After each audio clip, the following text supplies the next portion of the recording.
పంటల బీమా పథకం అమలు కొరకు 250 కోట్ల రూపాయల్ని ప్రతిపాదించాం. 8,489 రైతు సేవా కేంద్రాల నిర్వహణకు 2026-27లో 15.68 కోట్ల రూపాయలను ప్రతిపాదించాం. వడ్డీ లేని రుణాల పథకానికి 250 కోట్ల రూపాయలు ప్రతిపాదించాం.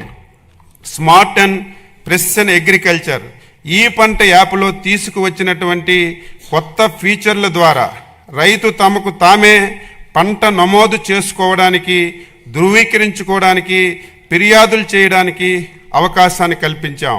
భవిష్యత్తులో రైతులకు సంబంధించిన అన్ని పథకాలను పారదర్శకంగా అందించడానికి ప్రతి రైతుకు ఫార్మర్ రిజిస్ట్రీ ద్వారా ఒక విశిష్ట గుర్తింపు సంఖ్యను ఇస్తున్నాం.